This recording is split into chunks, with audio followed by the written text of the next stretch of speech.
So I had in mind to speak about noble friendship, like what the Buddha says about that and how to cultivate that. So I'll start with the kind of the most famous sutta about noble friendship. It's in the Samyutta Nikaya. Let's see. King Pasenadi is visiting the Buddha, and he says, "Here, Venerable Sir, while I was alone in seclusion, the following reflection arose in my mind. Dhamma has been well expounded by the Blessed One. It is for one with good friends, good companions, good comrades, not for one with bad friends, bad companions, and bad comrades. So it is, great King, so it is. This Dhamma has been well expounded by me, and it is for the good one with good friends, not for one with bad friends. On one occasion, great King, I was living among the Sakyans, where there's a town named Nagaraka. Bhikkhu Ananda approached me, paid homage to me, and sat down to one side, and said, Venerable Sir, this is half the holy life, that is, good friendship, good companionship, good comradeship. When this was said, I told the Bhikkhu Ananda, Not so, Ananda, not so. This is the entire holy life, Ananda, that is, good friendship, good companionship, good comradeship.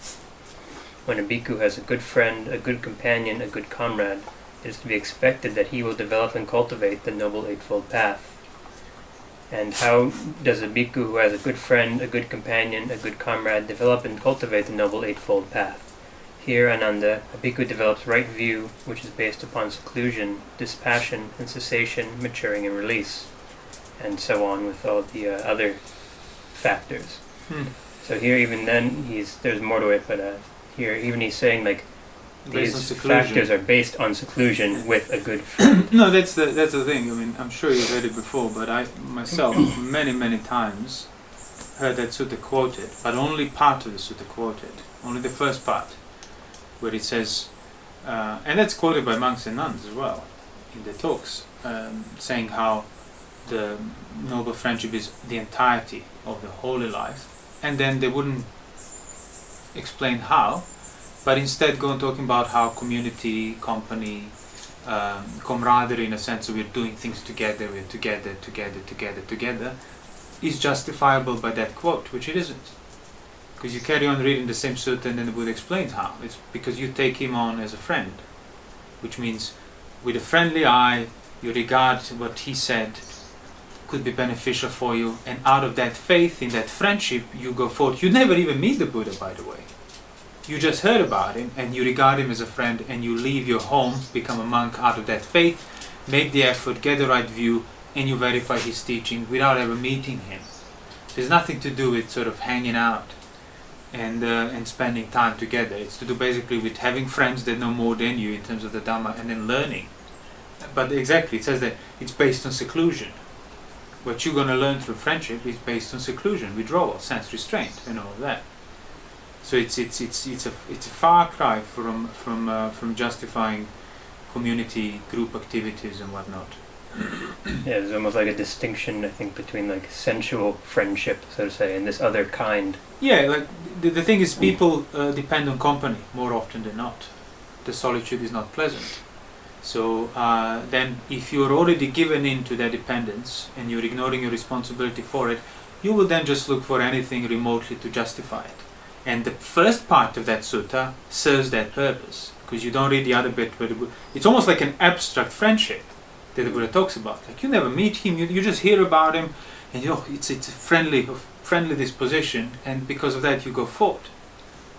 But you don't mention that, because then that would undermine the purpose of trying to justify, being able to withstand seclusion. So almost in a sense of like it's like almost like a intertwined with like faith in that sense. Like that's why it's a friend. Yeah, that's exactly what he said. It's out of that, because of that friendship, they trust. They develop this trust that this could help me. Mm-hmm. If they don't regard him with a friendly eye in that sense, you would look for faults. You wouldn't commit to it, and you certainly wouldn't have faith in it. So basically what he's saying, whoever wants to help you, if you perceive, this could help me, that's already a form of friendship. You cannot not regard him as a friend. Even if you don't necessarily know whether it will be successful or not, the promise to help. sounds then like it's almost like an acknowledgement of a like fundamental isolation, fundamental selfishness, because it's like this person's a friend because they can help me, but not in that kind of way that people denigrate either. Yeah, there's no other way around it. Like you will have to start selfishly. Mm-hmm. It's just a certain type of selfishness can result in cessation of selfishness, and that type of selfishness is practicing the Dhamma. That type of craving is craving for the understanding of the Dhamma. And what was the other one?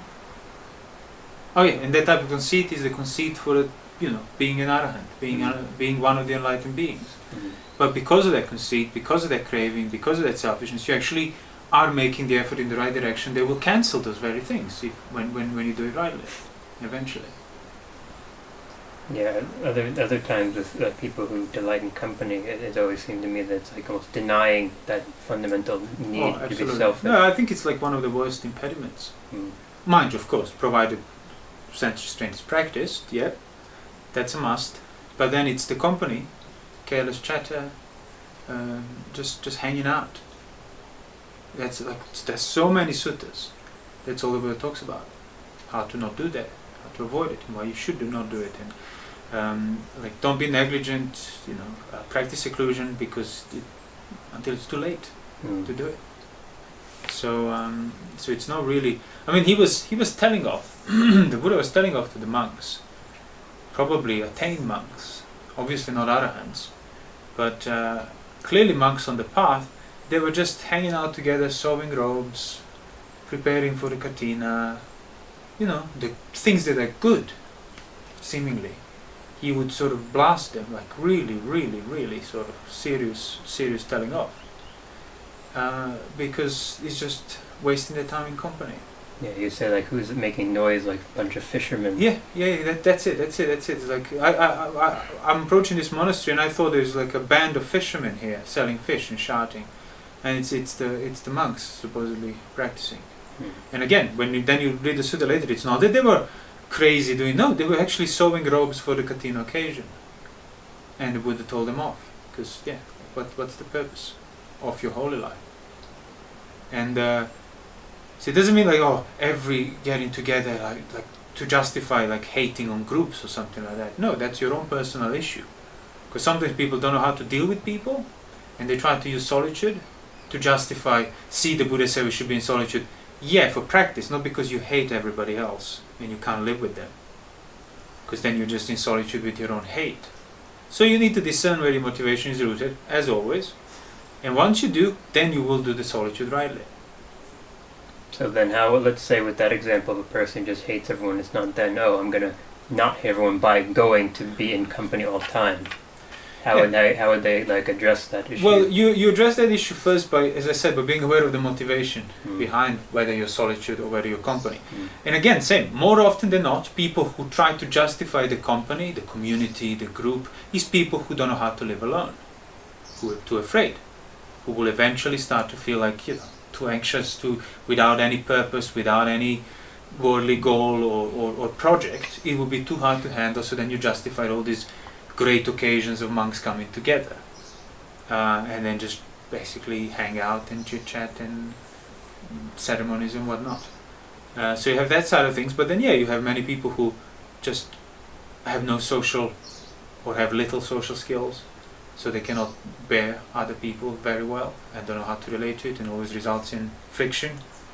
So then they go to solitude and quote the suttas about solitude. But where is that rooted? Is it in their understanding of necessity of solitude as a basis for the practice? No, it's rooted in their real will towards those people they don't know how to deal with. So then you won't be doing it for the right reasons. You need to reroute your motivation into the right reasons. So there is not like, you should then stay with people, or you should then go to solitude. It depends why you do it. And if you do it rightly, you will then go to solitude. Because it is a necessary basis for right understanding. Whether you're in like a place like this where there are people living together, so to speak, or so I really suppose alone. Practical advice would be if you are considering finding a place where you can kind of try a bit of both, that's where you need to look for. The place that would then allow you, if possible, to be in solitude, but then also have some reference point of other people. So you make sure you don't give in just and whatever you end up doing is rooted in the wrong reasons. Yeah, it seems valuable to me to like be able to kind of have yourself exposed to different situations sometimes. Yeah, of like course. that. Well, I think that's the whole idea of Nisaya in the beginning. Like, obviously having somebody to learn from means you're not completely on your own until you can be completely on your own. But again, people who already decided that they don't want the solitude, then they would use this to justify the company in the group. When the Buddha said you need to be prepared for living in the wilderness dwellings, you need to have the right view established in virtue, sense restraint, all these things. And then they would say, okay, so see, you must be ready for the solitude. Okay, so is the company making you ready for the solitude? How is that possible? Hanging out with people is preparing me to be alone. How does that work? It doesn't.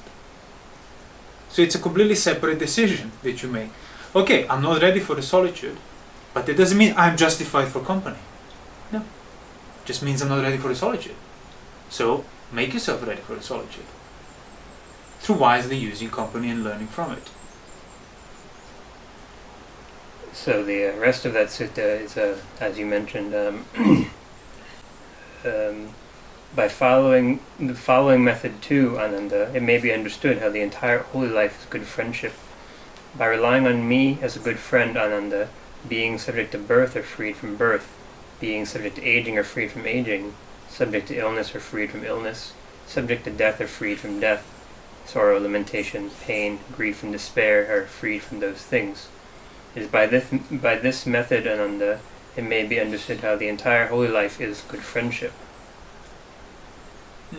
And then he goes on to say further exhortation. Therefore, great king, you should train yourself thus. I will be one who has good friends, good comrades, good friendship. And when you have good friends, you should dwell with one thing for support, diligence in wholesome states. He goes on to say that you should also exhort all your people to do the same, and they're all that'll be for your mutual benefit and welfare and so on. Yeah, so basically the good friend then is defined by the one whose presence, interaction with will result in your wisdom increasing. It's not defined by the one that makes me feel good, or makes me feel happy, or makes me feel content. Could even be someone who does not make you feel very happy. More often than not, I think that's the case. Exactly, yeah. Like someone who's poking you in the ways you don't want to be poked. But you're not acting from the point of view of your precious feelings. You're acting out of recognition what's good for you. And that's the rhinoceros poem, when it said, unless you find a friend better or at least equal, he's no friend of yours then. So you should leave. You should not hang with those who are inferior to you. And it refers to the point of view of understanding and virtue and development of wisdom. So that's important thing to keep in mind. Otherwise, you'll just be, he's a good mate. I like his company, hanging out, whatever else. So he's a good friend. See, that's not what it means. There's another sutta that goes into exactly that. It's from Anguttara Book of Eights, Sutta to Dika Janu. I'll just read the part that goes into good friendship. And the Buddha tells this guy, what is good friendship? This is for a householder, but I think it applies to anyone. There is a case where a householder spends time with householders or their sons, young or old, accomplished in virtue. He speaks with them, engages them in discussion. He emulates that accomplishment in virtue, and likewise with faith, generosity, and wisdom. So like as he's saying there, it's like the whole point is to like, you kind of pick up the signs almost of like, what does it mean to be like this? And then you can see them in yourself. So which means you already need to be internally valuing virtue for yourself. Otherwise you wouldn't pursue these people. You wouldn't see that as valuable, and exactly then you wouldn't have a discernment for the pursuit. But you won't, so you recognize that virtue is worth being developed. And you might try partially, kind of successful, maybe not as much as you would want to. So how can I improve this? Oh, well, let me find those who are more virtuous than me, and let me learn that from them, and let me emulate it, and then I'll be as virtuous as they are. So you benefited from that type of friendship. It's just friendship in order to do the work. not friendship in order to make yourself feel good.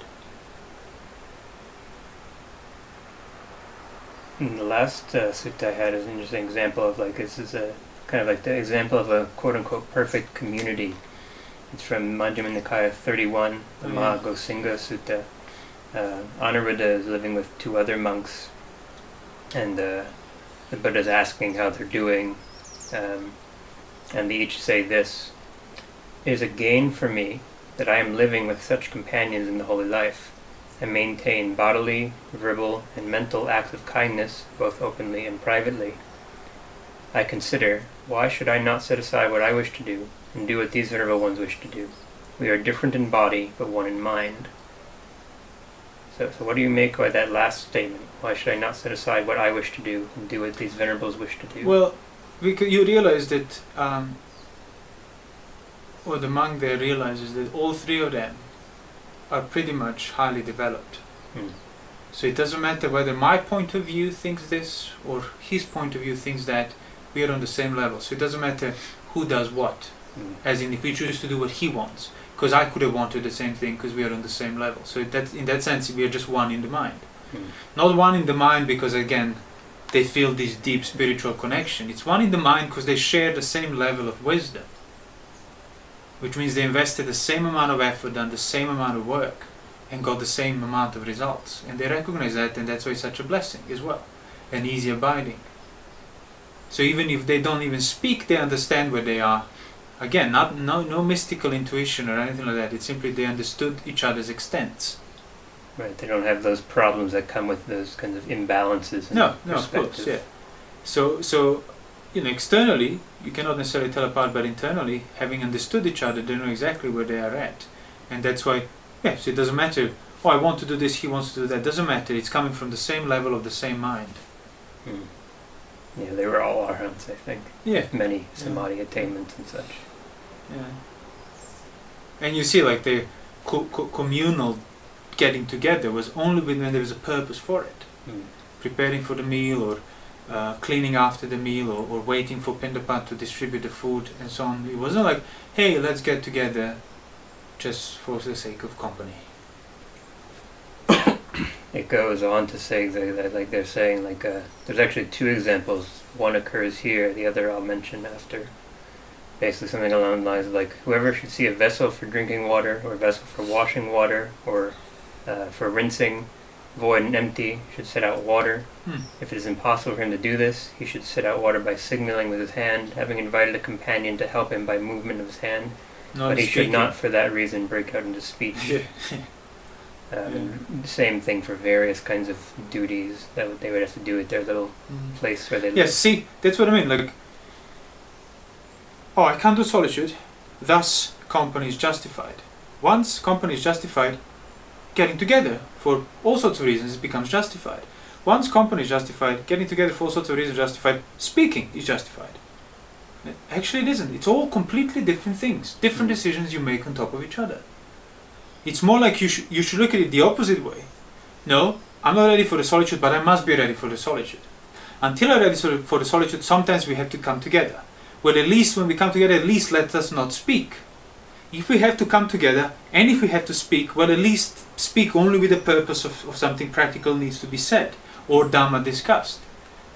So instead of just justifying it further, you still want to make it harder and harder to drift away from the original purpose of being alone and not speaking in order to understand the Dhamma. It's similar like when the Buddha instructed on his deathbed, when asking, how should we regard women? And he said, don't look at them. Or if you have to look at them, well then don't talk to them.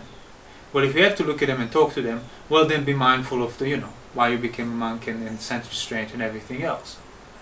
But it's, again, as I said, it's like, okay, so I have to do this, thus everything else that could come out of it is also justifiable. So we have to come together, so we might as well just talk and address other things and end up finding new reasons for coming up together. And no, so if you are not ready for the solitude, doesn't mean you're justified in company. Well, in the end, but every 5 days, those three monks, sit together all night discussing Dhamma. The alternative version is in the Vinaya it has the exact same thing, except their purpose is just never talk to each other. And the Buddha chastises them as being like goats, basically, living not actually content and happy. It's almost like you can, like how people, like, I don't know, like live with people they hate just by avoiding them and like or getting along. Sure.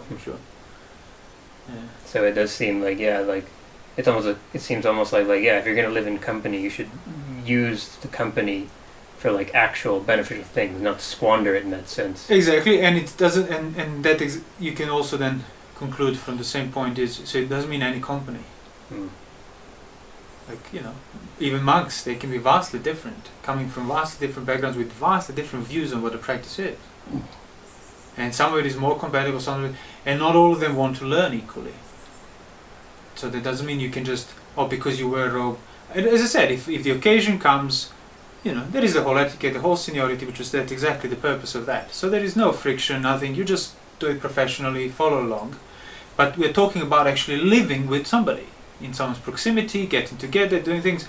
So you realize it requires wisdom and discernment internally, for your own sake, to be able to pass, to be able to discern this rightly, externally. So it's not just, whoever you're bundled with, just, make it work. Right, sure. It doesn't work like that. Because you shouldn't be bundled with anyone to begin with. So then if you do have to be bundled with somebody because you're not ready for a solitude, you don't have the right view, you're not your own guide, as they say, well then bundle with somebody that will enable you in that. Not like, I get on with him, but he's equally ignorant as I am, and we just randomly stab in the dark thinking maybe one of us will stumble upon the Dhamma. Good luck with that. So in that sense, fundamentally, like when it says, the word Kalyana Mitta, I think you've said this once before, it's always going to be an Arya Savaka, so upon a minimum. Like if you have none, a very wholesome Patujana is better than unwholesome. Exactly, that's the other, so they quote it like, to learn the virtue and generosity from somebody else. You can get somewhere with that. But don't confuse virtue and generosity for the practice of Dhamma. That's a whole new level now. So that's the thing. You recognize you're not ready for seclusion, find a friend that will make you ready for seclusion. And so how should one then, we've mentioned, this has been mentioned before, but one can be in seclusion amidst company, like how the Buddha says, like a practicing monk, even when people visit him, all kinds of important people, his mind inclines still towards that seclusion. Well, you won't arrive at that through company. That's what I mean. Like your mind still has to be, as the Buddha said, inclining towards seclusion and renunciation. And you can only develop the mind inclining in that direction by doing it. So then once you've been doing it, once that becomes your mode of being, that seclusion, then yes, people, kings turning up is not a disturbance because the mind is still in that seclusion. But you will not arrive at that by never actually doing it, by staying in the company and then justifying your kind of need of company through saying, see, I can become independent. It's like similar to somebody who is not restrained from sensuality. Is justifying their non-restraint of sensuality and they can still practice the Dhamma, and then the result of the Dhamma will somehow restrain them of sensuality. No, results of the Dhamma are results of restraint of sensuality, not other way around. So this is the same, your mind will incline to seclusion as a result of you practicing the seclusion. And then yes, even the company will not disturb it. So theoretically, everybody is able to develop that, but you cannot do it on the basis of the lifestyle that contradicts it. Like it just becomes your new normal in that sense. Yeah, it becomes an excuse. You know, see, the Buddha said you can be alone in the company. Thus, I don't have to leave my company. You can be alone in the company through being alone first. Otherwise, he wouldn't say the virtue and sense restraint and seclusion comes first. But he did say that a million times. Even in the first sutta you quoted on Kalyana, he said, so what does this friendship results in them understanding and practicing seclusion and getting the right view as a result of their friendship. There was one story that interested me, like in the Parinibbana Sutta. It said, like, when the Buddha was passing away, or he already passed away, I don't remember. Ananda, he was only a Sotapanna at the time. He'd been that for many, many years. But even then, like, he broke down and, you know, said that kind of stanza where it says, like, my mind that But lost that was the the Dhamma. Sariputta died. Oh, was it? Okay, I don't Yeah. remember. It was whenever Sariputta died, he said, "Oh, my mind is like clouded. It's like the biggest branch of the tree by dying." dullness and drownness. Yeah. So, like, in that sense, it sounded like maybe he hadn't fully even clarified, like, his relationship towards Sariputta in a way. Obviously not. No, because in the same sutta it says those monks who were arahants, they were not grieving. They said, "How can that which has arisen not cease?" It was just an absolute matter of fact that people will die, and you like having feelings about it is inconceivable once you fully understood that. So the fact that he had feelings about it means he hasn't fully understood exactly that company and the relationship with it. Mm-hmm.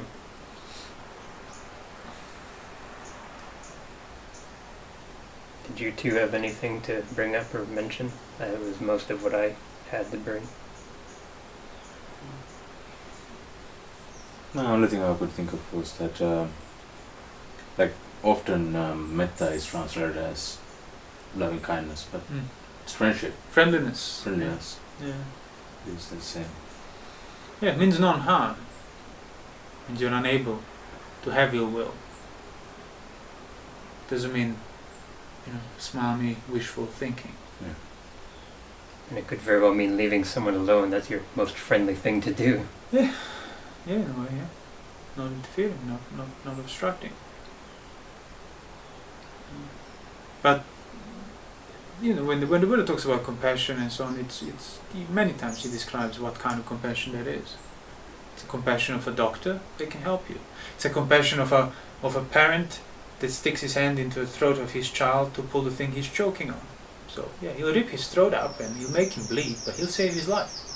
And the Buddha said that's exactly what he does. So that's what I mean. Like, you need to start using the criteria for both friendship, instruction, not based on how it makes you feel, but after like heavily invested effort in discerning, is this beneficial in the long run? Which is better for me? Being pleased now with inspirational verses from some spiritual poet, or being told, the truth that might slightly offend me, but deep down I know already, yeah, it makes more sense. So, in other words, you will not have a spiritual friend, Kalyana Mitra in the correct sense, unless you start developing wisdom for yourself, because you have no criteria for what a true friend is. You might have met them and you got offended by them. And then the ones that make you feel good and tell you what you want to hear, well, they're not your friends. There's a funny sutta, the one about like some guy visits the Buddha, and the Buddha tells him, like, suffering is born from those who are dear, but then he doesn't like that. Children are the root of suffering. Yeah, and so he goes to some gamblers and no, these are my friends. I like that. Yeah, because they agreed with him. Yeah, exactly. Yeah, I remember that. He just went to verify, to people that will tell him what he wants to hear. Because in my own practice, a lot of times it's been like, kind of hearing that you've been overlooking something, it hurts, but it's like, wow, if I hadn't been poked in that way, like it's almost like a relief in the back of your mind, but there's that opportunity to be like, reject it. That's what your mind wants to do. Yeah. You don't even realize how lucky you are that you don't have to figure it out yourself. Like the fact that, I might not want to hear it, but then you realize, that is exactly. So if I undo this now that I see it, and that was always the main problem, not seeing where the problem is. Yeah, and how long would you have gone until you kind of saw where the problem was? Could be decades. Yeah. Well, it can be for the rest of your life. Never. Not see it. Because you cannot know what you don't see.